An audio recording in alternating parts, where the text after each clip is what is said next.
Saya dulu adalah center manager di Kota Bandung. Jadi itu adalah sekolah yang membantu siswa-siswa Indonesia yang ingin melanjutkan program studi ke luar negeri. Jadi kuliahnya bisa di Singapura dulu, 1 tahun atau 2 tahun. Nanti for final years-nya dia bisa ke UK, ke Aussie, Kanada, dan beberapa negara wilayah barat lainnya. Ya. Di 2006 saya bergabung di Universitas Bakri ini. Universitas Bakri berdiri tahun 2006. Awalnya namanya Bakri School of Management. Ya. Jadi saya cukup familiar. Jadi dengan sekolah-sekolah yang ada di kawasan Jakarta Barat, Jakarta Utara, ya, bahkan sampai BPK Penabur 7 yang ada di Gading Serpong itu familiar. Dengan namanya Pak Rustam cukup familiar gitu Pak. Jadi tidak asing lagi ya, Pak Sisius lah, sekolah kami dulu, Don Bosco, rata-rata kenal Pak sama saya.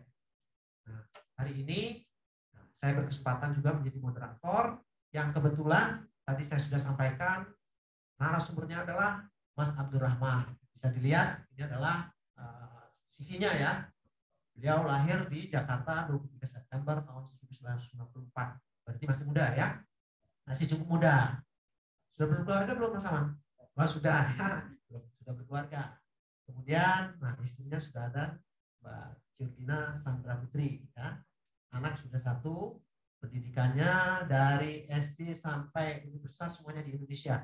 Jadi tetap cinta Indonesia ya. Apapun yang terjadi di Indonesia tetap tinggal di Indonesia ya. Oke, selanjutnya beliau juga aktif dulu di organisasi kampus ya.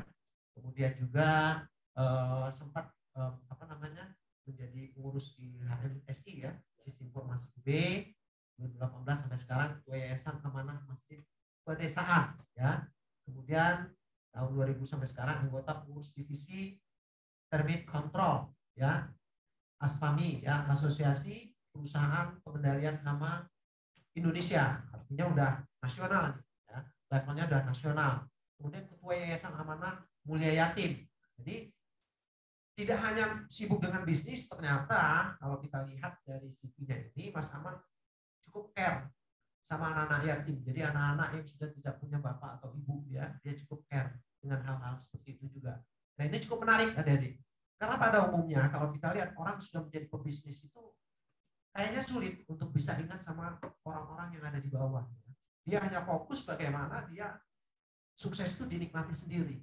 Nah, ini mungkin ada sesuatu yang menarik buat kita juga ya. Jadi Mas Aman nanti bisa berbagi. Kenapa sih orang kita sendiri belum menjadi milioner tapi harus ngurusin orang-orang susah ya kan? Ini ada insight di sana ya. Sementara banyak orang-orang yang sudah sukses ya terkadang tak memikirkan, dia tak memikirkan orang lain ya kan. Untuk dirinya pun dia merasa tidak pernah cukup ya. Tapi nanti setelah besar ya tidak sedikit. Banyak sekali pengusaha-pengusaha besar seperti Tanoto ya, dia punya yayasan Sampurna Foundation ya. Dia punya yayasan yang juga membantu orang-orang yang ada di bawah. Jadi ini cukup kalau bicara dunia akuntansi itu balance ya. Untuk kepentingan dunianya dia kejar, tapi untuk kepentingan nanti setelah mati pun dia kejar ya. Tapi kita di sini akan usahakan nanti Mas Aman bisa sedikit sibuk-sibuk ya. Kemudian dia juga adalah Direktur PT Pumida Pestindo Jaya. Nah, sebagai gambaran adik-adik, pemain perusahaan pest control di Indonesia ini mungkin Anda sudah tahu ya. Sering lewat mobilnya ya. Apa? Pernah lihat? Rentokil, pernah lihat? Itu adalah perusahaan Jerman. Dan saya sempat dengar perusahaan Jerman itu mau membajak, membeli di perusahaannya si Mas Aman. Tapi Mas Aman belum tertarik ya. Padahal nggak perlu kerja lagi, dijual aja tuh perusahaan. Ya sebagaimana sejarah PT Sampurna dulu ya dibeli oleh Philip Morris Indonesia tahun 2003 ya. 2003 Philip Morris Indonesia itu beli Sampurna itu kalau nggak salah 16 atau 20 triliun ya. Sekarang sahamnya milik Philip Morris Internasional ya, yang memproduksi rokok Marlboro dan kawan-kawan ya. Kemudian beliau juga Direktur CV Pumida Residence ya, Komisaris CV Pumida Indonesia, Komisaris CV Pumida PES ya. Jadi banyak aktivitasnya. Nah, ini masih muda, 28 tahun. Anda rata-rata sekarang berapa? 17 ya? Kelas berapa? 12 dan 11. 12 rata-rata. Jadi saatnya Anda gali ya, ilmu sebanyak-banyaknya pada kesempatan ini. Untuk itu kepada Mas Aman dipersilakan nanti setelah beliau bicara mungkin kita kita akan ada sesi tanya jawab ya. Waktu kurang lebih berapa jam? 45 menit ya. Paparan 30 menit cukup ya. Oke. Silakan. Assalamualaikum warahmatullahi wabarakatuh. Salam sejahtera untuk kita semua. Sebelum memulai materi, saya ingin menyapa Bapak Ibu dan teman-teman sekalian. Selamat pagi Pak Rustam, para bukan Pak Menteri. Terima kasih Pak Rustam telah mengundang saya untuk menjadi narasumber. Selamat pagi Bapak Tigor ya Pak, dari SMA mana ini teman-teman? SMA Dharma Suci. Dharma Suci. Selamat pagi teman-teman SMA dari Dharma Suci. Terima kasih. Sebelum memulai materi juga, saya ingin menyampaikan satu quotes. Rasulullah SAW pernah bersabda, sebaik-baiknya manusia adalah orang yang paling bermanfaat. Oleh karena itu, selama 30 menit ke depan, saya ingin sharing tentang ilmu dan pengalaman bisnis saya. Semoga mudah-mudahan dengan adanya sharing ini dapat memberikan manfaat untuk teman-teman. Oke, saya mulai dari perkenalan terlebih dahulu. Tadi sama Pak Rustam sudah dikenalkan. Sepertinya sudah banyak Pak Rustam mengenalkan saya ingin mengenalkan banyak lagi. Next. Ya, nama saya Abdul Rahman, nama lengkap saya. Kurang terdengar ya? Ya, nama saya Abdul Rahman, nama lengkap saya Abdul Rahman, nama panggilan saya Aman.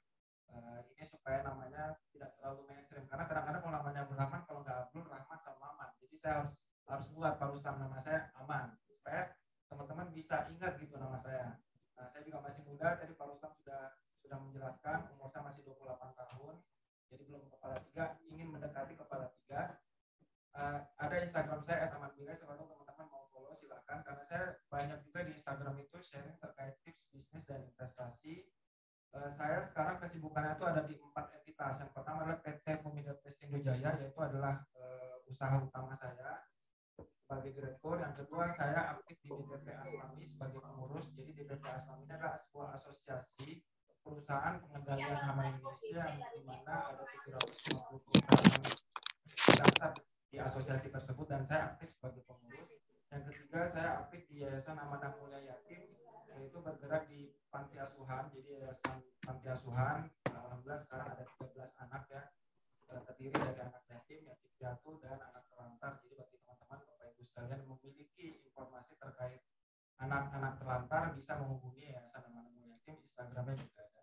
Yang keempat, saya aktif juga di Yayasan Masjid Pedesaan. Jadi ini adalah sebuah yayasan yang bergerak di bidang pembangunan masjid. Jadi alhamdulillah selama 4 tahun kita jalan sudah membangun 13 masjid di pedesaan di seluruh Indonesia, dan di Padang, Malang, Surabaya, Banten, Sulawesi Barat, Sulawesi Selatan. Oke, next. Nah, kali ini saya ingin sharing terkait tentang ilmu dan pengalaman bisnis saya. Jadi saya adalah memiliki usaha bidang pest control service. Mungkin teman-teman ada yang pernah dengar belum? Atau mungkin pernah dengar, atau mungkin pernah dengar kisahnya, atau bahkan tidak pernah dengar sama sekali. Kalau misalkan teman-teman belum pernah dengar sama sekali, berarti ini jadi Fumida itu adalah usaha yang bergerak di bidang jasa pengendalian hama seperti bahwa semut, kutu busuk, tawon, langsung ke pasar berarti. Kalau itu 500 juta sendiri karyawan yang terdiri dari beberapa cabang. Kantor pusat kita ada di Kebagusan, Jakarta, Jalan Kebagusan Raya nomor 69. Kita juga memiliki cabang di Bandung, di Surabaya, di Medan, di Yogyakarta, dan di Makassar.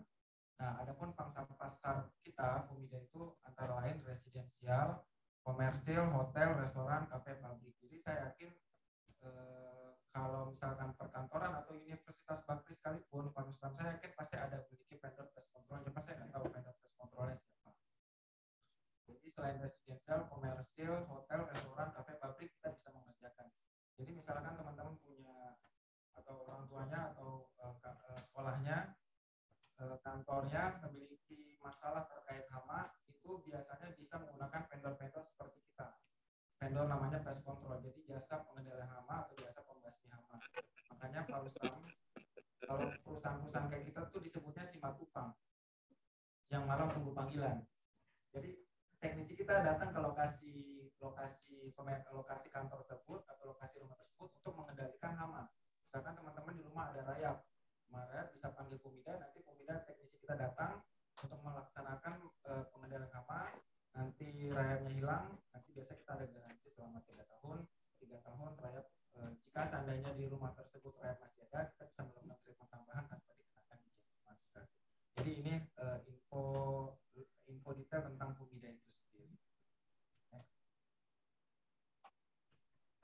Adapun tentang usaha, jadi saya seperti teman-teman sekalian, ketika masih SMA itu tahun 2009 sampai 2011, apa yang memotivasi saya untuk menjadi pengusaha adalah saya dulu pas SMA, karena memang saya pesantren ya pas SMA itu, jadi nggak megang gadget seperti teman-teman seperti sekarang. Saya nggak megang gadget, pesantren tuh nggak ada gadget, sehingga kalau misalkan feeling saya, jalan-jalan saya itu justru ke Gramedia atau misalkan tempat-tempat buku. Nah, ketika saya ke Gramedia, yang bisa memotivasi saya untuk menjadi pengusaha adalah saya sering beberapa kali beli buku-buku tentang bisnis. Nah, yang saya ingat ini dua buku ini. Ketika dulu pas SMA, yang pertama adalah buku tentang wirausaha muda mandiri. Jadi buku ini isinya itu 40 pengusaha kalau nggak salah dibantu sama Mandiri. Jadi menceritakan tentang gimana cara menjalankan usaha, mendirikan usaha. Itu saya baca semua tuh 40 pengusahanya. Salah satunya ada pengusaha yang mungkin teman-teman tahu, Kebab Turki Baba Raffi. Nah, itu mereka Kebab Turki Baba Raffi itu kalau nggak salah dulu memang dibantu juga sama Mandiri. Pokoknya ini buku menjelaskan tentang bisnis. Yang kedua adalah saya pernah baca buku, ini saya ingat banget dua buku ini. Yang kedua adalah No Excuse. Jadi gimana caranya, ini lebih kepada buku motivasi supaya kita ini kalau ingin mendirikan bisnis itu nggak selalu harus tanpa modal. Kan selama ini kalau bisnis itu susah. Saya mau bisnis gimana caranya, saya nggak punya modal sama sekali. Modal yang dimaksud adalah modal uang. Padahal sebenarnya modal itu nggak selalu uang. Modal itu adalah apa yang kita punya itu adalah modal itu sendiri. Jadi no excuse. Kita punya keterampilan itu adalah modal.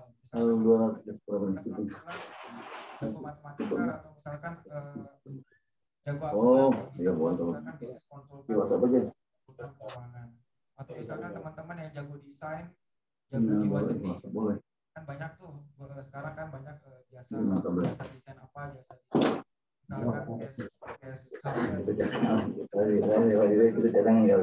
modal. Jadi atau misalkan punya teman-teman yang bagus, punya teman-teman yang punya semangat sama, teman-teman yang punya teman-teman yang punya sama-sama ingin bangun bisnis, itu adalah modal juga. Jadi modal itu nggak selalu adalah dari materi uang. Nah, jadi saya gimana cara saya bisa memotivasi bisnis ketika itu adalah dari buku-buku yang saya beli ketika di Gramedia ketika SMA. Nah, alhamdulillahnya pas 2012 saya kuliah, berarti 10 tahun yang lalu saya kuliah di kampus ini di Universitas Bakri. Universitas Bakri itu punya namanya UBpreneur yang sekarang diketuai sama Pak Rustam. Jadi kalau di kampus Universitas Bakri ini kalau nggak salah ada dua ya, kalau misalnya ada UBpreneur, UBkarir ya.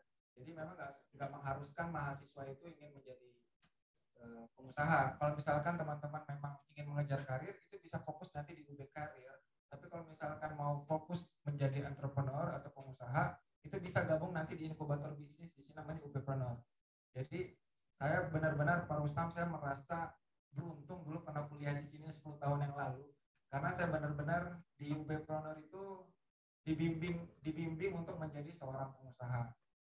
Saya dulu ketika kuliah itu kalau nggak salah ketuanya Pak Boy, ketua UBpreneur. Jadi saya ditanya ketika di UBpreneur itu, saya duduk seperti teman-teman begini, artinya sama beberapa mahasiswa yang mengikuti UBpreneur. Pak Boy langsung tanya ke saya, Aman, kamu mau bisnis apa? Sekarang buat proposalnya, besok kita turunin modal untuk usaha. Saya tanpa berpikir panjang ketika itu. Berpikir panjang, alhamdulillah saya bilang, Pak Boy, saya mau usaha tentang bisnis kuliner. Terus Pak Boy nanya lagi, bisnis kuliner apa? Karena saya dulu asal dari Makassar, saya buat bisnis pisang hijau. Alhamdulillah tuh Pak Rustam itu langsung cair duit dari 5 juta rupiah. Jadi UBpreneur selain memberikan materi-materi tentang bisnis, dia juga UBpreneur juga waktu itu ngasih modal juga. Jadi benar-benar totalitas lah UBpreneur ini. Jadi saya merasa beruntung banget masuk di Universitas Bakri karena ada inkubator bisnis. Jadi beberapa mungkin di kampus-kampus lain ada inkubator mungkin sama juga, tapi yang saya rasakan di inkubator bisnis UBpreneur ini benar-benar totalitas untuk mendukung mahasiswanya untuk menjadi seorang entrepreneur atau pengusaha. Jadi bukan cuma dari modal, ketika itu saya juga ingat ketika ada seminar-seminar bisnis yang harusnya berbayar dikasih gratis sama UBpreneur, yang harus ada workshop bisnis berbayar dikasih gratis juga sama UBpreneur.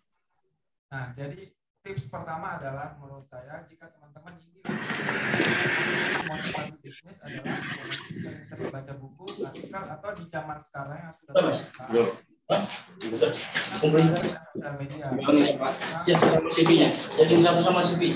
Dan formulanya paling depan sendiri. Instagram, akun-akun TikTok atau akun-akun Twitter yang membahas tentang bisnis. Supaya apa? Supaya teman-teman bisa motivasi bisnisnya ini nyala gitu. Artinya teman-teman bisa termotivasi akan memulai sebuah usaha atau sebuah bisnis. Yang kedua adalah gabung komunitas-komunitas bisnis. Karena seingat saya ketika saya dulu masa kuliah di sini, UBpreneur sering membawa saya gabung ke komunitas-komunitas bisnis. Di zaman sekarang mungkin karena banyak sosial media, ada juga Telegram, WhatsApp, mungkin banyak juga grup-grup WA atau grup-grup Telegram yang membahas tentang bisnis. Itu bagus teman-teman. Artinya kalau misalnya teman-teman masuk dalam komunitas tersebut, artinya teman-teman gabung dengan beberapa orang-orang yang sama. Jadi sama seperti kita yang ingin mendirikan usaha, sehingga nantinya bisa sharing-sharing terkait gimana caranya berusaha, gimana caranya menyelesaikan masalah. Jadi menurut saya tips pertama adalah sering-sering baca buku atau follow akun-akun Instagram tentang bisnis. Yang kedua adalah gabung komunitas-komunitas bisnis yang ada di zaman sekarang. Kalau misalkan zaman dulu saya 2012-2013 banyak ada beberapa komunitas bisnis seperti mungkin Pak Rustam tahu tangan di atas komunitas DA, ada juga dulu komunitas Bisma dan komunitas-komunitas lain. Jadi fungsi dari gabung komunitas itu supaya kita bisa saling sharing terhadap antar pengusaha-pengusaha lainnya. Nah, ketika SMA saya itu sudah memulai usaha seperti teman-teman kan kelas berapa? Kelas 12 ya, kelas 11, kelas 12. Nah, ketika saya SMA saya sudah mencoba untuk memulai usaha. Usaha pertama saya ini jualan batik bola Pekalongan. Nah, kalau teman-teman lihat nih, ini ada Barcelona, ada Liverpool, ada Chelsea, ada AC Milan. Jadi saya beli barang itu 30.000. Oh ya. Oh di sini ya. Ini lebih jelas nggak? Coba kita tanya. Jadi pas ketika SMA saya beli batik harga 30.000, saya jual 50.000 karena memang saya basicnya di pesantren. Jadi saya ambil peluang gini, rata-rata anak-anak pesantren saat itu rata-rata yang khususnya laki-laki yang fanatik sama bola. Nah, jadi saya ambil peluang di situ. Jadi mereka itu senang kalau misalkan beli jersey bola. Saya nggak tahu kalau zaman sekarang ya. Senang punya jersey bola yang dia punya nama sendiri di belakangnya. Misalkan namanya Andi, dia punya nama Andi gitu. Nah, itu saya ambil peluang di situ. Jadi waktu itu ini bisnis pertama saya. Jadi nyari kumpulin teman-teman yang mau beli jersey bola yang ada bordir namanya sendiri di belakang. Terus saya pesan di tempat lain, nanti ada selisihnya itu jadi profit. Oke, next. Nah, ketika SMA sudah lulus, saya masuk kuliah di kampus ini 2012 lebih tepatnya.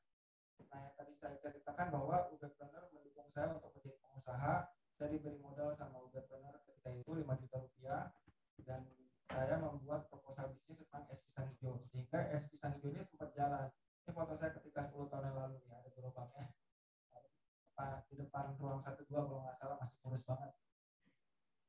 Jadi ketika itu saya dikasih modal 5 juta rupiah dari kampus, saya belikan gerobak, saya belikan bahan-bahan es pisang hijau, saya belikan alat-alat masak, semuanya pokoknya dari 5 juta rupiah itu saya berdayakan sebaik-baiknya, sehingga saya punyalah satu gerobak ketika itu. Bisnis es pisang hijau saya jualan di depan Masjid Al-Bakri.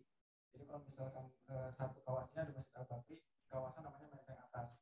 Jadi saya benar-benar pernah merasakan menjadi pedagang kaki lima ketika itu. Jadi saya merasakan banget jadi pedagang kaki lima itu kasihan.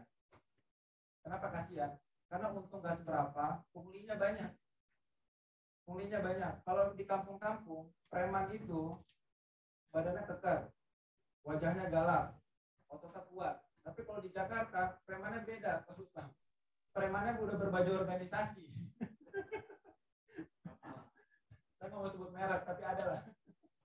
Jadi pas saya jualan es pisang hijau itu, saya harus bayar 1 juta rupiah untuk bisa dapat jualan. Jadi bukan cuma saya, tapi di samping-samping saya juga sama. Ada pedagang tahu bulat, ada pedagang minuman, ada pedagang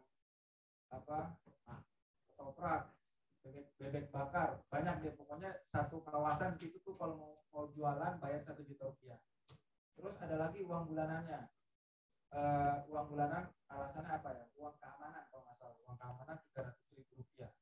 Ada lagi uang mingguan, uang listrik kalau nggak salah 20.000 per minggu. Ada lagi uang kebersihan. Uang kebersihan kalau nggak salah 2.000 per hari. Jadi banyak banget punglinya. Keuntungan kita nggak seberapa.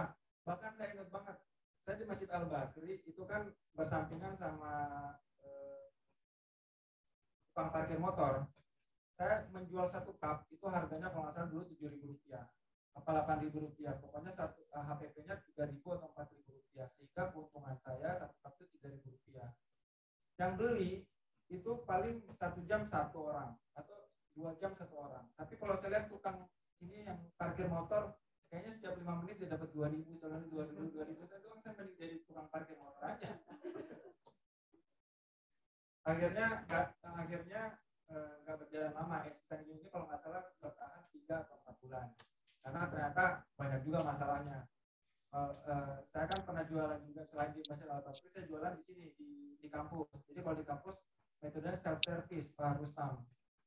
Jadi pembeli mahasiswa itu bisa kita nggak perlu ada karyawan, jadi dia ambil kelas. Jadi kalau es pisang hijau teman-teman pernah makan nggak? Itu kan ada pelanya warna putih, ada pisangnya yang lapisin warna hijau, sama ada sirupnya warna merah. Jadi kalau metode self service itu mereka pembeli ambil sendiri pelanya, ambil sendiri es batunya, ambil sendiri sirupnya, sama ambil sendiri pisangnya. Nah ada jadi kayak kantin kejujuran, ada toplesnya juga. Alhamdulillah ketika itu di kampus ini lumayan lah, mungkin omset 400-500 ribu ada satu hari. Tapi ada cerita lucu juga, jadi saya ingat banget mau sholat asar di musola, kan itu depan musola kan, saya lihat kalau ternyata di toples itu ada banyak uang tuh, kalau nggak salah 400 ribuan lah satu amplop. Itu aku di dagangan saya hari ini. Nah saya pikir saya mau ambil uang itu, tapi saya nggak ambil semua karena supaya orang tahu bahwa ini uang toples ini tuh untuk membayar. Jadi saya 50.000 rupiah. Saya rasa kalau misalkan orang jahat, dia makan nggak bayar itu udah jahat. Ternyata ada lebih jahat lagi. Jadi saya itu 50.000 rupiah. Saya sholat asar selesai, saya ke apa namanya yang pisang hijau tadi, toplesnya udah nggak ada, udah kosong. Berarti ini orang udah bukan nggak bayar lagi, dia ngambil duit. Jadi gitu, suka dukanya dulu pisang hijau. Nah, kenapa saya bisa berhenti ketika itu? Karena ada juga saya rekrut karyawan ketika itu warga masyarakat sekitar Menteng Atas yang mungkin karena memang baru memulai bisnis, jadi masalah itu selalu ada. Jadi kalau nggak salah dulu itu karyawan saya ngambil duit, jadi yang harusnya ada berapa dia kabur ambil duit, mereka saya rasa saya udah nggak bisa jalanin es pisang hijau lagi, dan saya rasa juga kayaknya lebih untung jadi tukang parkir motor ya. Jadi saya tutup aja lah es pisang hijau ini. Jadi cuma bertahan kalau nggak salah 3-4 bulan. Tapi saya amanah Pak Ustaz. Jadi dari uang 5 juta yang dikasih webpreneur itu saya tetap amanah. Balikin 1 juta rupiah per bulan. Jadi karena uang 5 juta itu bukan dikasih secara hibah, tapi dipinjamkan untuk dilakukan usaha.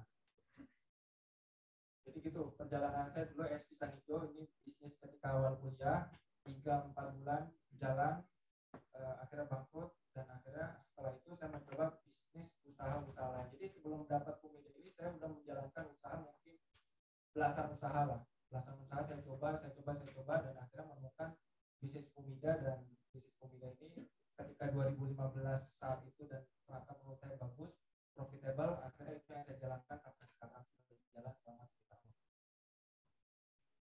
Next, jadi tips kedua menurut saya adalah lakukan saja, jangan terlalu banyak bisnis plan. Jadi pas saya ditanya sama kepala webpreneur saat itu, Pak Boy, saya nggak berpikir panjang.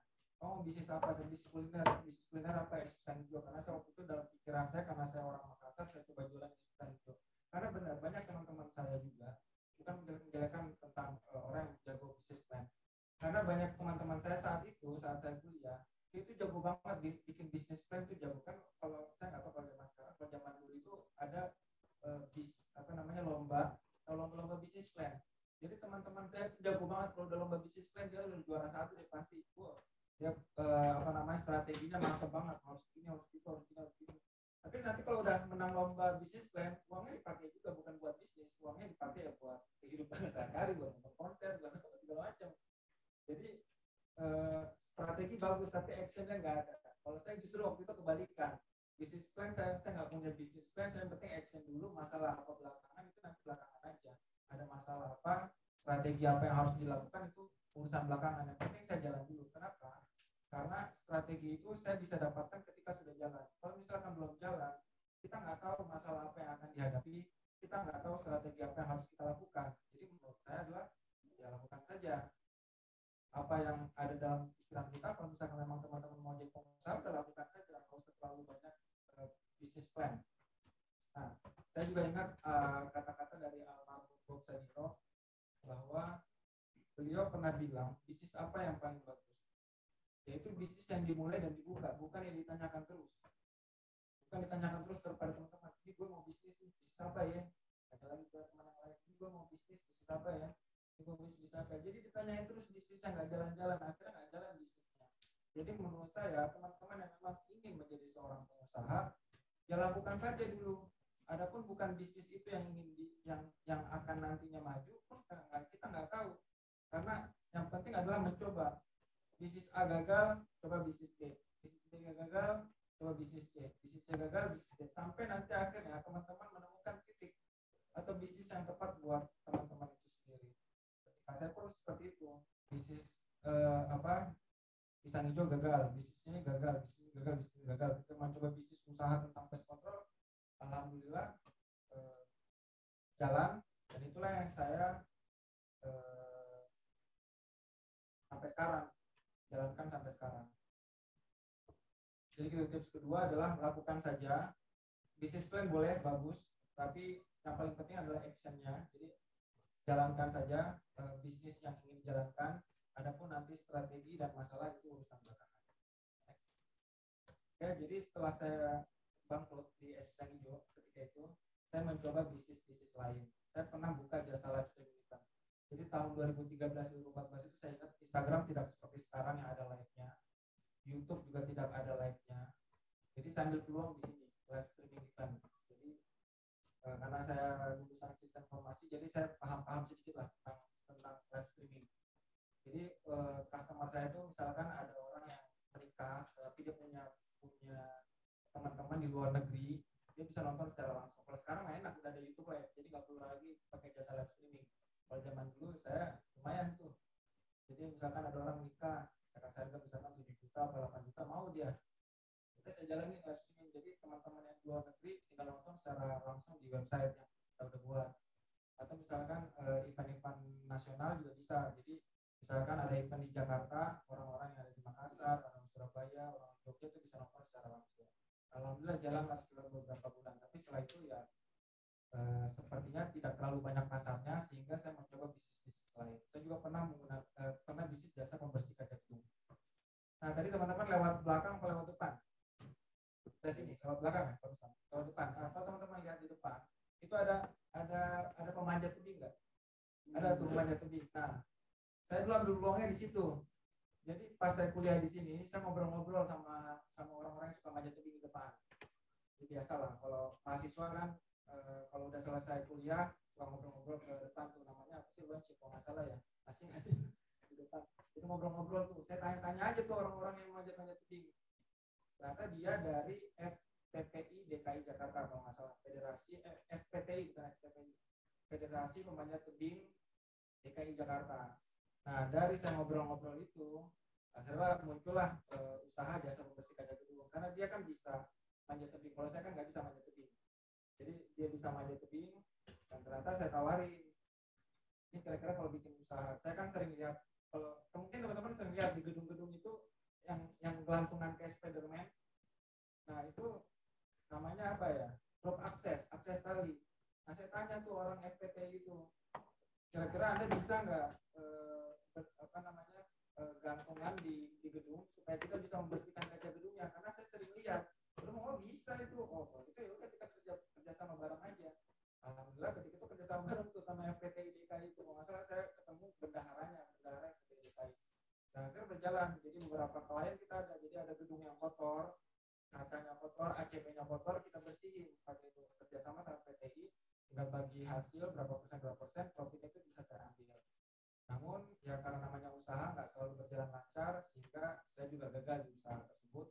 Dan saya mencoba usaha-usaha lain. Pokoknya semua usaha saya coba. Bahkan saya pernah juga usaha bareng teman 2 kali gagal.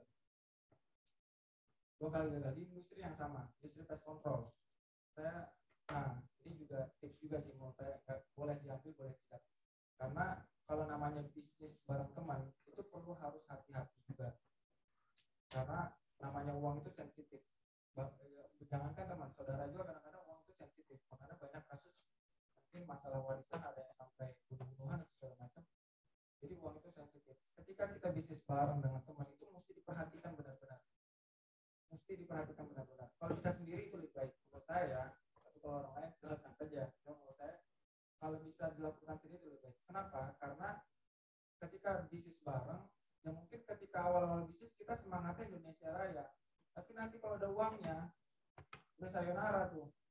Udah saling sikut-sikutan untuk gimana caranya mendapatkan uang tersebut, gimana cara bisa menguasai usaha tersebut. Sehingga saya ketika berusaha bareng teman-teman, ketika itu kalau nggak salah 8 orang, saya lebih baik mengalah. Artinya uang yang kita sudah kumpulkan, kalau nggak salah dulu udah sampai ratusan juta, saya lebih baik mengalah. Saya keluar dari teman-teman saya itu sendiri, saya nggak ambil uang sepeser pun, saya juga nggak pernah ambil gaji sedikit pun, saya nggak ambil aset mesin-mesin yang kita punya. Bahkan karyawan pun saya nggak mau ambil, cuma karena karyawan dulu ketika itu karyawan kenalnya sama saya, jadi karyawan itu beberapa orang gabungnya sama saya.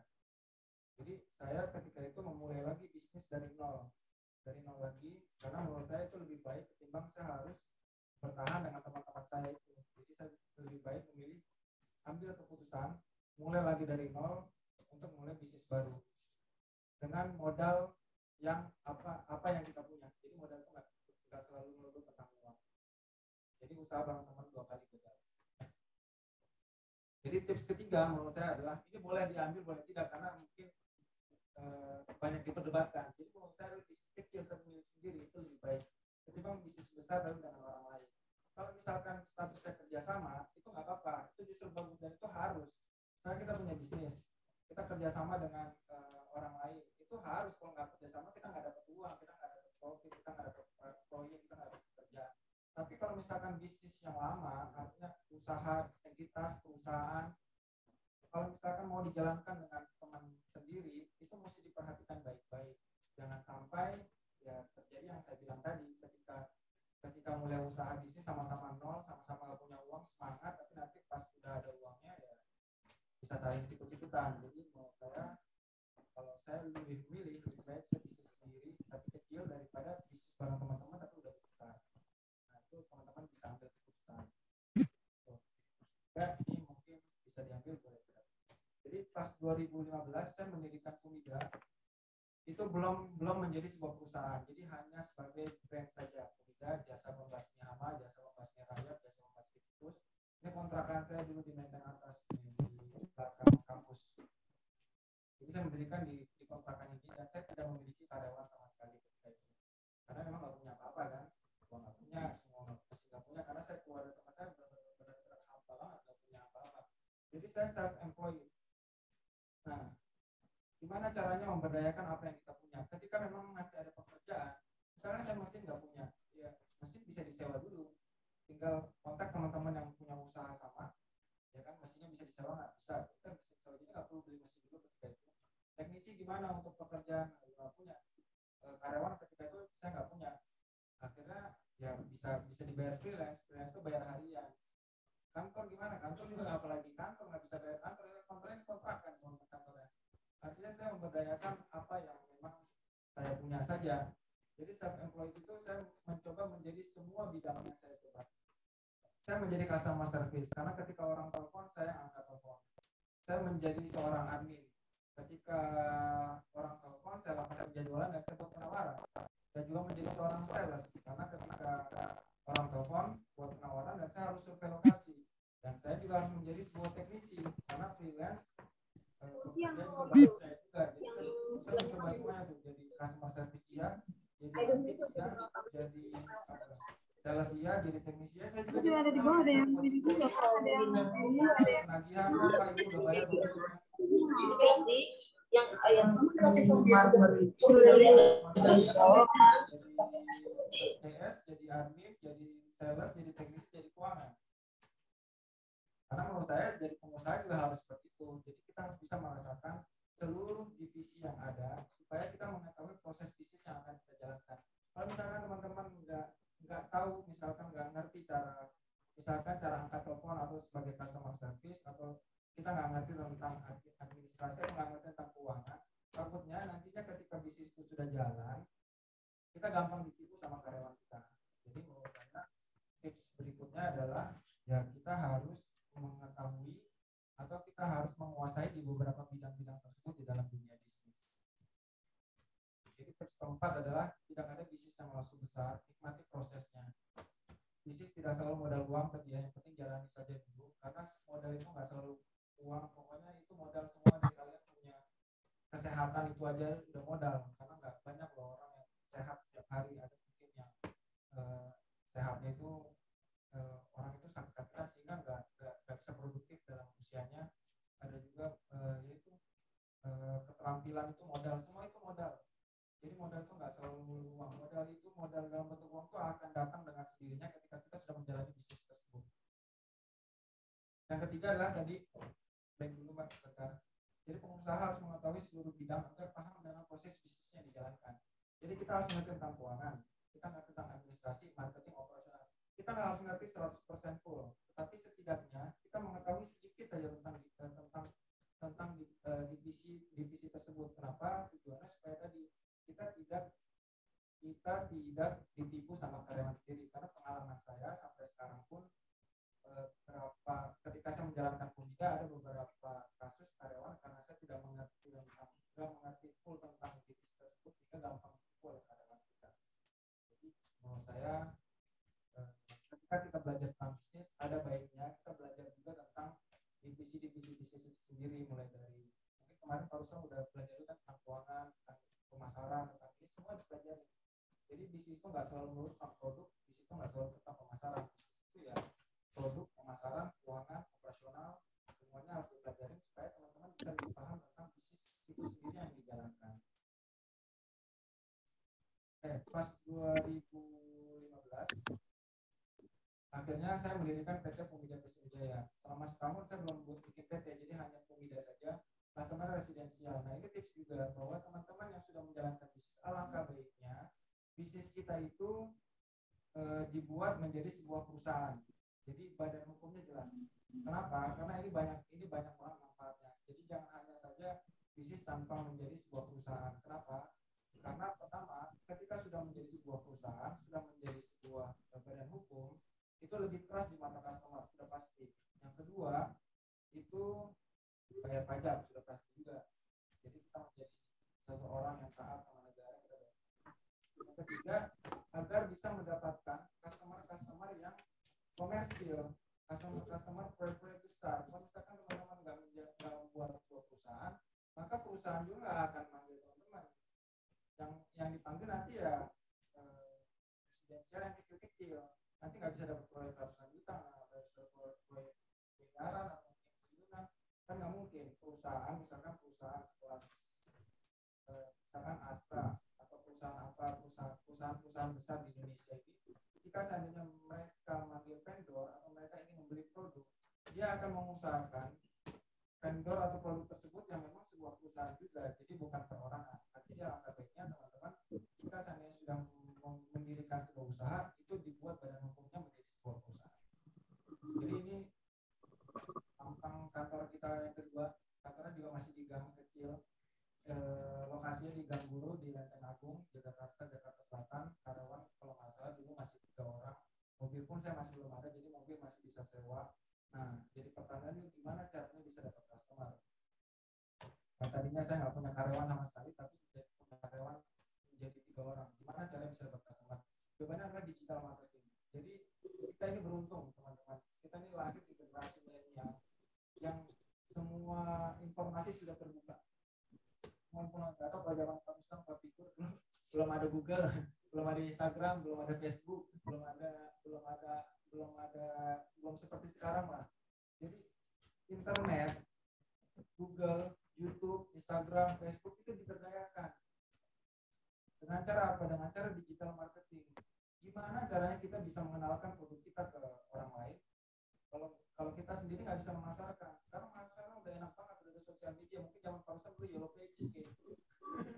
Yellow Pages. Kita sekarang udah nggak ada Yellow Pages, ada Google, ada Instagram, ada Facebook. Itu mau berdayakan. Kayak misalnya Bumida sekarang, kita pekerjaan rumah artis pasti ada tuh. Seminggu sekali pasti ada artis. Kadang-kadang kita nggak tahu kalau dia artis. Nah sekarang jadi pertanyaan, artis apakah tahu Bumida dari mana? Apakah saya kenal dengan artis tersebut? Tidak.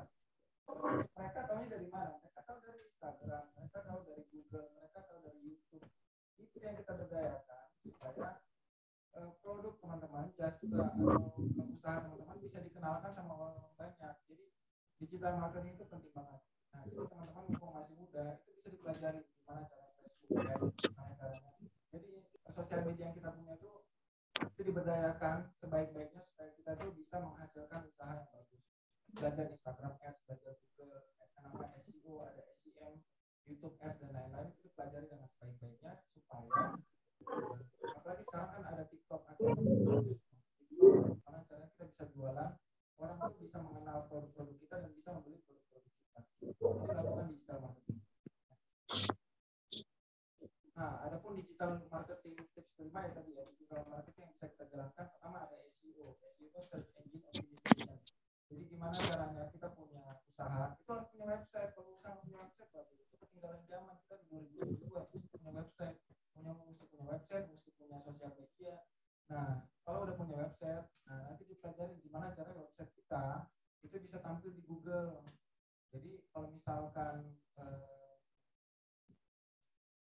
orang cari kata kunci di Google, website kita nongol di Google, sehingga orang tahu tentang usaha kita dan orang mau order kita.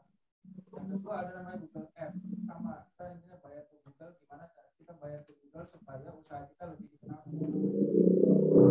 Juga YouTube, Facebook Ads, Instagram Ads, Instagram Paid Promote, Google Business Manager, atau misalkan teman-teman yang punya usaha di bidang kuliner itu juga bisa pakai GoFood atau GrabFood. Kenapa? Karena saya juga banyak teman-teman yang dia nggak punya toko fisik, rumahnya aja dipakai buat jualan makanan, laku dia pakai GoFood sama GrabFood aja. Jadi digital marketing ini penting banget dan kita harus bersyukur karena kita lahir di generasi milenial yang generasi di mana internet itu sangat-sangat terbuka. Nah, akhirnya pas 2016 karyawan sudah bukan 3 orang lagi, sudah 15 orang, mobil juga udah nggak sewa, udah 4 mobil operasional, kantornya tapi masih diganggu juga, namanya ganti di Jalan Pengagung. Next. Nah, tips keenam adalah kebanyakan bisnis pemula itu takut untuk beriklan. Nah, ini juga kadang-kadang jadi masalah buat teman-teman pengusaha pemula. Kalau misalkan sudah jalan, mereka takut untuk beriklan. Karena menurut saya iklan itu sangat penting. Iklan yang efektif akan menghasilkan penjualan yang efektif juga. Sama halnya kalau kita mancing ikan. Kalau misalkan umpan kita bagus, maka ikan yang akan didapat itu lebih banyak. Ikan yang didapat lebih besar. Tapi kalau misalkan umpan kita umpan murah, ya yang kita dapat juga sama. Ikan yang murah mungkin atau mungkin nilai. Sehingga menurut saya iklan ini sangat efektif. Jadi lakukan iklan melalui digital marketing supaya benar-benar efektif. Jadi misalkan kita mengeluarkan uang 1 juta rupiah untuk mendapatkan penjualan 10 juta rupiah. Kenapa tidak?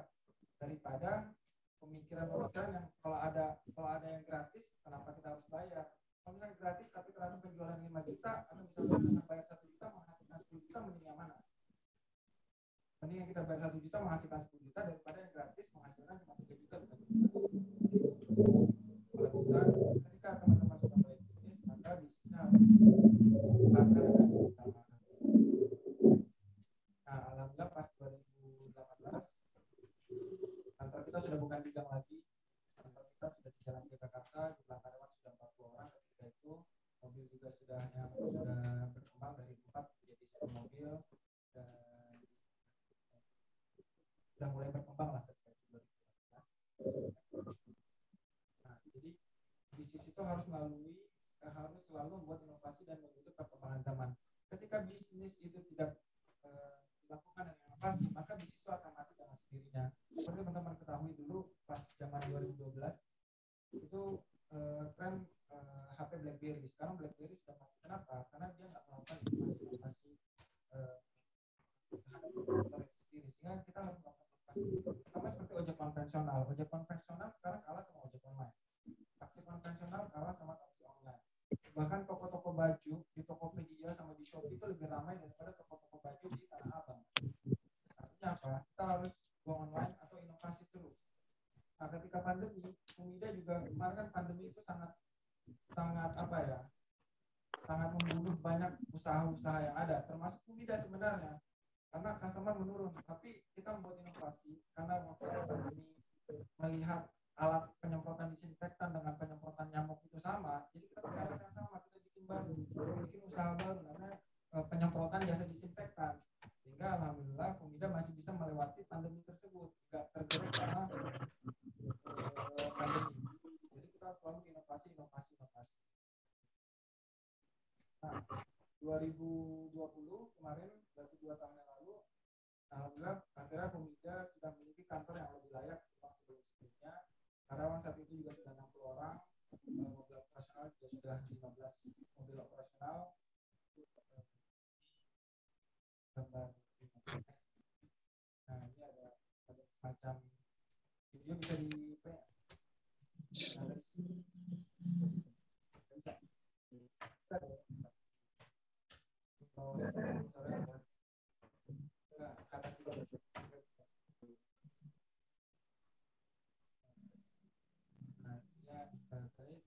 profil tamu Umida. Jadi pas 2020 pas kantor.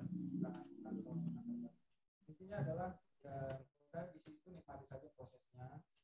Harus dimulai saja. Adapun nanti masalah atau strategi yang akan kita hadapi itu nanti akan datang dengan sendirinya. Kalau misalkan kita nggak akan memulai, kita nggak akan tahu apa yang harus kita hadapi.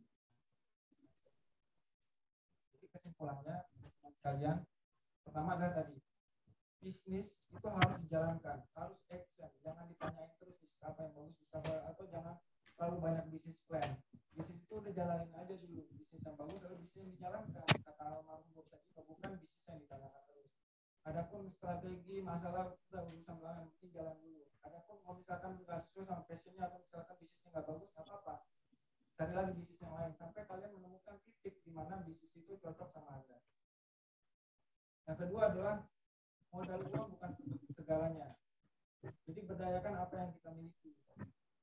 Seperti yang tadi saya infokan bahwa keterampilan itu adalah modal, kesehatan itu adalah modal, teman-teman yang baik itu adalah modal. Itu modal semua itu. Orang tua yang baik itu modal. Semua itu modal. Sehingga kita berdayakan apa yang kita punya. Yang ketiga adalah nikmati prosesnya. Semua butuh proses. Bayi saja kalau udah lahir kan nggak mungkin bisa langsung jalan, nggak bisa langsung lari. Mereka butuh proses.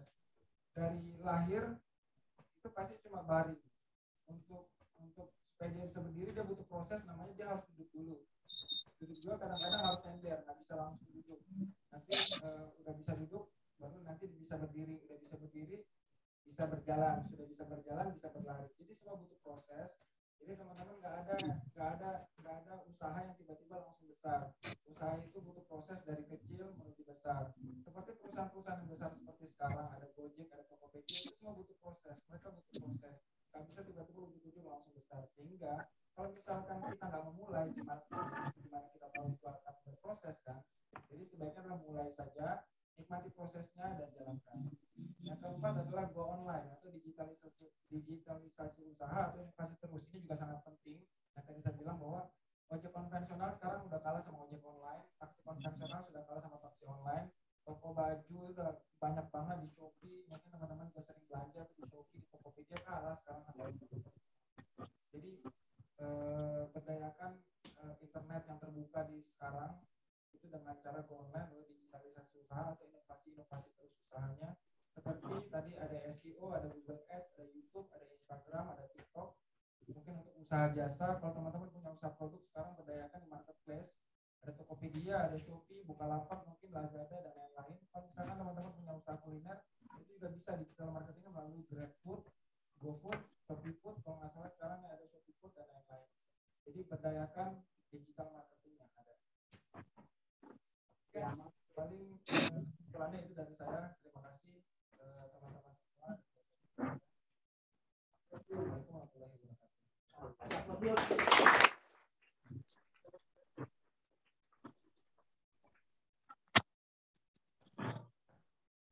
luar biasa adik-adik ya. Perjalanan yang tidak mudah tentunya. Kalau tadi Mas Aman bilang, pokoknya bisnis itu jalanin aja. Gak usah mikir yang ribet-ribet ya. Jangan banyak tanya, pokoknya jalanin saja. Nah, kelebihannya adik-adik ya. Adik-adik ini secara tidak langsung sudah punya bekal soft skill. Paling tidak sudah bisa lebih punya alat antisipasi ya. Jadi bisa ketika menemukan kendala atau masalah tidak terlalu risau. Karena apa? Soft skillnya sudah ada. Dari mana ya? Kemarin paling tidak 5 hari atau 5 kali pertemuan itu sudah menjadi modal Anda, ya kan? Jadi tidak melulu uang. Ternyata untuk membangun bisnis itu tidak melulu uang, ya modalnya. Tapi banyak sekali. Badan yang sehat, teman yang baik-baik, ya kan? Kita punya network, ya, punya jaringan persahabatan yang baik, itu pun akan bisa membantu kita. Dan tadi saya catat juga ada satu clue ya, luar biasa. Lebih baik kita punya bisnis yang kecil tapi milik sendiri daripada bisnis yang besar tapi kerjasama. Artinya kerjasama ini dalam hal permodalan ya. Nah ini memang banyak sekali. Bukan saja perusahaan kecil. Kalau kita lihat sekarang keluarga Eka Cipta Wijaya yang punya Sinarmas Group. Apa yang terjadi? Bentrok kan mereka, ya kan? Rebutan harta, rebutan aset yang dimiliki yang ditinggalkan oleh Eka Cipta Wijaya. Saya belum tahu ini kemarin kalau tidak salah sempat masuk pengadilan ya. Jadi anak-anaknya pada rebutan, merasa paling punya kuasa. Oh ini hak saya, akhirnya ribut ya. Padahal hartanya ratusan triliun, luar biasa ya. Jadi saya sepakat, jadi mudah-mudahan ada sepakat. Biarpun bisnisnya kecil tapi milik sendiri ya.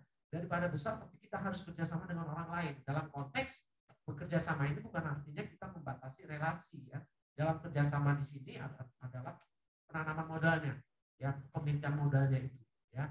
Nah, ini mungkin menjadi insight tersendiri. Baiklah, mungkin kurang lebih ada 30 menit tadi ya, kurang lebih Mas Aman sudah bicara. Dari adik-adik mungkin kalau ada yang mau bertanya, silakan. Saya kasih 3 pertanyaan. Ya, pertama silakan.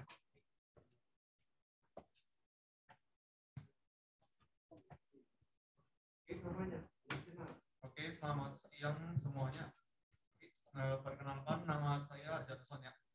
Jadi terkait sharing dari Pak Aman itu tadi keren banget. Tapi saya masih bingung ini. Jadi kan kita SMA ini, habis kuliah 4 tahun kita alami mau membuka usaha. Nah, jadi orang tua kan ada kayak biasanya mewariskan ke anaknya untuk melanjutkan usahanya. Tapi kalau usahanya kayak tidak sesuai dengan passion kita gitu, kita kayak kurang suka gitu lah. Kita pasti maunya usaha lain gitu. Kayak contoh orang tua maunya usaha otomotif, tapi kita minatnya ke teknologi gitu. Nah itu caranya bagaimana? Terus kata orang tua itu saran sih orang tua pasti ikut orang tua. Soalnya katanya memulai bisnis dari nol itu ribet. Jadi seperti sharing Pak Aman tadi kan itu banyak ya itu ya. Mulai usaha, mulai dari nol itu kan menurut orang tua katanya sulit. Itu cara mengatasinya bagaimana? Terima kasih. Langsung dijawab dulu atau kita kumpulkan 3 pertanyaan? Langsung ya, silakan. Terima kasih Mas Jason tadi ya. Pertanyaan gimana caranya kita bisa meyakinkan orang tua ya? Karena orang tua punya bisnis sehingga tapi nggak sesuai sama passion kita. Dari passion kita mungkin tadi orang tua punya bisnis otomotif, tapi passionnya mungkin digital atau passion di tempat lain. Nah menurut saya itu tergantung teman-teman itu sendiri. Karena kenapa? Ini berdasarkan pengalaman aja ya. Sama beberapa teman saya juga banyak menjalankan bisnis. Kalau saya pribadi, saya menjalankan bisnis itu nggak sesuai dengan passion saya juga. Saya lulusan sistem informasi, tapi bisnis tentang membasmi hama. Bukan orang pertanian saya. Nggak nyambung. Apa dulu pas bisnis saya susah hijau nggak nyambung. Karena menurut saya bisnis itu emang harus sesuai sama passion. Tapi kalau misalkan teman-teman bisa bisnis showcasing itu lebih bagus karena bisa menjalankan lebih kira untuk bisnisnya. Tapi saya tanya beberapa teman-teman saya, misalkan dia punya passion apa, tapi nggak akhirnya bisnisnya nggak jalan juga karena bisnis itu nggak selalu melulu tentang passion. Bisnis itu menurut saya paling penting adalah dia bisa jalan, dia bisa menghasilkan, dia bisa profitable, dia bisa berkembang. Ya itu saja dilakukan. Kalaupun memang ternyata di kemudian hari awalnya kita nggak cinta atau nggak passion dengan pekerjaan itu, dengan bisnis itu, dan nanti selama itu menghasilkan profit, nanti juga senang sendiri. Jadi kamu sesuai passion. Tapi kalau misalkan teman-teman memulai bisnis sesuai dengan passionnya, ya nggak apa-apa juga. Karena bisnis itu kan rezeki. Jadi kita nggak tahu rezeki kita di mana. Rezeki kita apakah sesuai dengan passion kita atau tidak sesuai dengan passion kita. Kalau nanti lihat aja yang berkembang seperti apa. Misalkan bisnis melanjutin bisnisnya orang tua, ternyata kurang cocok sama kita. Tapi pas kita menjalankan bisnis lain dan itu berkembang, ya itu tinggal kita buktikan saja ke orang tua kita bahwa saya punya bisnis ini dan itu berkembang. Tentu kenapa tidak juga. Jadi menurut saya lakukan saja. Lakukan coba di bisnis ini. Pokoknya lakukan saja. Bisnis ini gagal, lakukan bisnis lain. Bisnis gagal, lakukan bisnis lain. Sehingga nanti teman-teman akan mendapatkan titik di mana, wah kayaknya saya cocoknya di sini nih. Makin di sini, dan akhirnya ini yang dijalankan sampai nantinya itu bisa berkembang dengan sendirinya. Oke. Ada lagi satu pertanyaan lagi. Karena keterbatasan waktu. Yang mana nih? Kalau bisa cewek kan? Karena tidak ada, silakan. Oke, sebelumnya selamat pagi Pak Rustam dan juga Pak Abdul Rahman. Terima kasih atas kesempatan untuk saya bertanya. Jadi saya ingin bertanya, bagaimana jika kita misalkan itu ingin membangun usaha, atau misalnya kita ada usaha yang lagi jalan, cuma itu mungkin belum terlalu profitable, tapi kita itu ada terpikir sesuatu untuk membuat suatu selling point, tapi itu membutuhkan modal yang agak besar. Contohnya kayak misalnya saya punya toko baju nih, tapi saya punya kepikiran ide kayak gimana kalau kita misalkan mengimplementasikan, kita itu bisa mencoba baju itu secara real time, tapi itu online dengan metode 3D scanning. Kan itu kan mungkin nggak murah ya, kita butuh teknologi AI yang bisa mendukung. Itu juga gimana? Menurut Bapak itu mending kita bisa punya modal usaha terlebih dahulu atau kita jalanin dulu sampai di mana profit itu kita bisa mengadopsi teknologi yang bisa menjadi selling point kita nanti. Terima kasih Pak. Ya, langsung Mas Ahmad, silakan. Terima kasih. Sesuai dengan sharing saya tadi bahwa yang paling penting adalah menjalankan produk. Jadi modal itu nggak selalu tentang uang. Kalau misalkan kita sudah jalankan, misalkan memang ternyata butuh uang yang sangat banyak untuk bisa menjalankan bisnis tersebut. Yang penting akan jalan. Kenapa? Misalkan kita butuh investor sekalipun, investor akan butuh data apa yang sudah dilakukan. Jadi kalau misalkan kita nggak memulai, investor juga akan lirik. Jadi nanti teman-teman cuma stuck di situ aja. Wah ini kalau mau jalan harus butuh uang 1 miliar. Nggak ada uangnya nggak bisa jalan. Kalau kayak gitu nanti nggak akan jalan. Jadi sebenarnya jalanin dulu aja. Apa yang bisa dijalankan dulu. Karena itu nantinya juga akan jadi modal. Modal apa? Modal untuk data kita ke calon investor. Walaupun nanti misalkan butuh dana yang besar. Tapi ternyata pas menjalankan nggak butuh investor, ya kenapa tidak? Tetap harus modal itu nggak, modal uang itu nggak segalanya.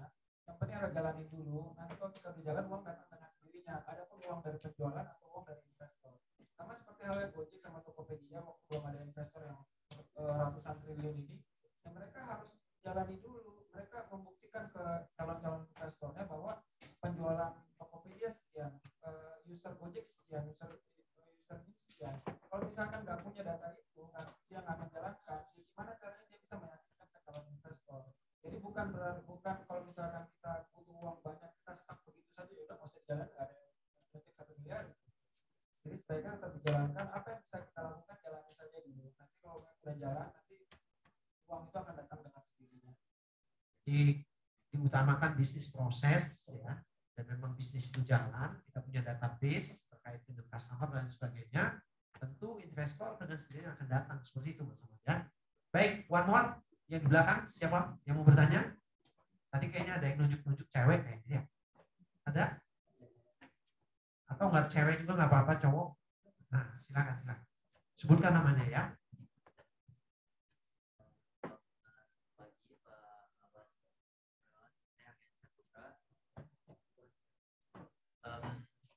Pertanyaan saya sebagai Pak tadi memilih jurusan sistem informasi, dan Pak Aman ini ingin memfokuskan pada bisnis itu. Dalam perjalanan Pak Aman mungkin ada nggak ya? Misalkan Pak Aman merasa, aduh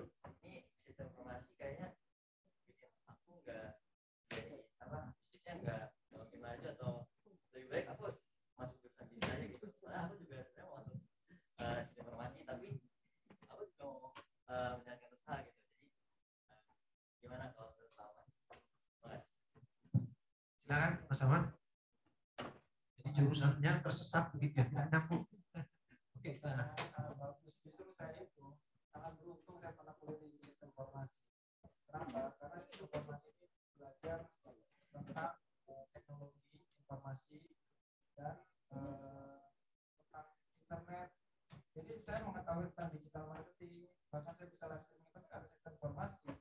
Jadi jangan pernah sesali juga apa yang kita sudah putuskan. Justru saya beruntung masuk sistem informasi supaya saya mengerti tentang masalah digital marketing yang baik seperti apa, tentang teknologi terbaru seperti apa. Adapun bisnis kita nggak sesuai sama digital, nggak apa-apa, karena bisnis sekonvensional apapun itu pasti butuh digital, pasti butuh internet.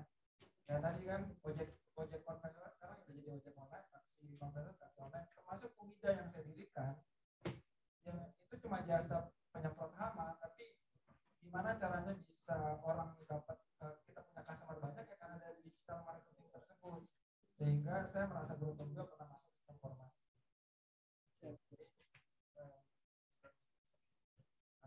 Jadi memang nggak nyambung tentang pertanian. Justru kalau misalkan saya orang pertanian, saya cuma tahu produk tapi nggak ngerti tentang pemasarannya. Justru saya masuk ke informasi supaya tahu cara pemasarannya, kita bisa masuk pasar. Adapun produk apa yang kita jual itu urusan belakangnya, kita bisa jualnya. Jadi intinya kalau dapat saya simpulkan, apapun jurusan atau prodi Anda nggak usah khawatir, karena pada saatnya nanti dia akan akan terhubung gitu, dengan sendirinya akan terhubung. Even ada seorang dokter tiba-tiba ada berbisnis, yakin dan percaya pada saatnya akan terhubung nanti ya, dari latar belakang pendidikan Anda kemudian dengan bisnis yang Anda bangun, pasti akan ada hubungannya gitu ya, cepat atau lambat. Jadi nggak usah khawatir ya, nggak usah khawatir dengan prodi apa yang akan kita ambil, kemudian apakah nanti cocok kalau saya berbisnis, nggak usah ya. Jalankan kuliah sebagaimana mestinya, jalankan bisnis sebagaimana kesukaan kita, seperti itu ya. Yakin ya, pada saatnya nanti pasti akan terhubung antara bidang pendidikan Anda dengan bisnis yang Anda bangun. Anyway, baik adik-adik, karena sekali lagi keterbatasan waktu dan kita masih ada satu lagi program ya. Ini terkait juga dengan bisnis sebenarnya ya. Jangan sampai kita berbisnis tanpa kita tidak memperhatikan lingkungan sekitar. Karena alam ya, dunia ini semakin hari, mohon maaf ya, semakin rusak akibat ulah tangan-tangan manusia itu sendiri. Dan nanti dampaknya juga ke manusia juga. Terjadinya banyak bencana alam ya. Bisa banjir ya, global warming ya, panas buminya meningkat dan lain sebagainya. Oleh karena itu nanti ya, selesai ini kita akan dengarkan program terkait dengan masalah kebersihan lingkungan. Mungkin itu saja adik-adik. Dengan Mas Aman saya ucapkan terima kasih atas waktu dan kesempatannya. Ya, jangan bosan ya untuk memberikan inspirasi kepada generasi muda untuk tidak terjebak ya, kuliah endingnya cari kerja, sementara sekarang untuk cari kerja semakin sulit. Yang baik adalah bagaimana kita kuliah bisa membangun bisnis, bisa mempekerjakan orang lain ya. Jadi tangan kita di atas itu lebih baik daripada tangan di bawah. Artinya apa? Kita punya usaha, kita bisa bayar orang ya, dan kita bisa membantu orang lain. Itu saja. Mungkin sebelum sesinya Mas Aman ini berakhir, mungkin bisa foto dulu ya Mas ya. Teman-teman berdiri foto dari sini ya. Ya, siap. Ya. Teman-teman duduk aja ya. Mas Aman berdiri di sini. Oke. Jadi berdiri di tengah-tengah.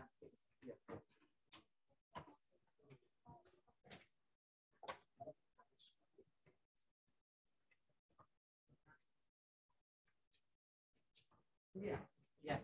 Kelihatan ya. Pokoknya satu-satu nanti lorong foto.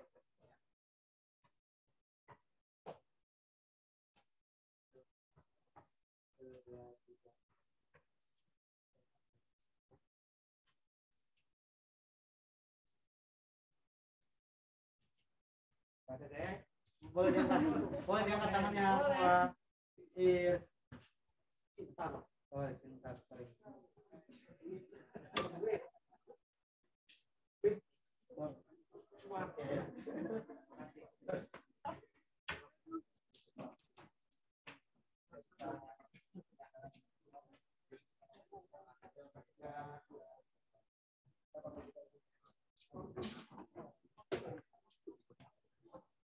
Selanjutnya kepada Ibu Nurul atau Bu Sirin, ya, dipersilakan. Ya boleh teman-teman yang mau ke toilet dulu. Ya. Jadi kita akan bicara tentang zero hunger and zero food waste, ya.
Bagian ke belakang.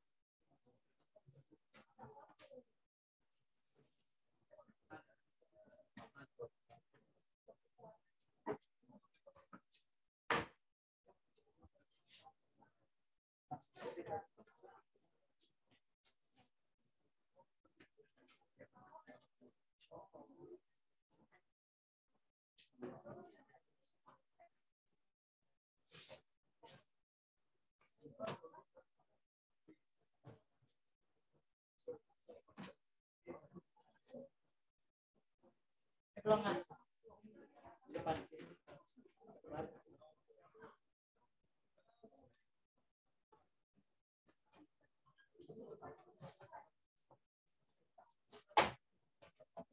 Yang belum dapat siapa?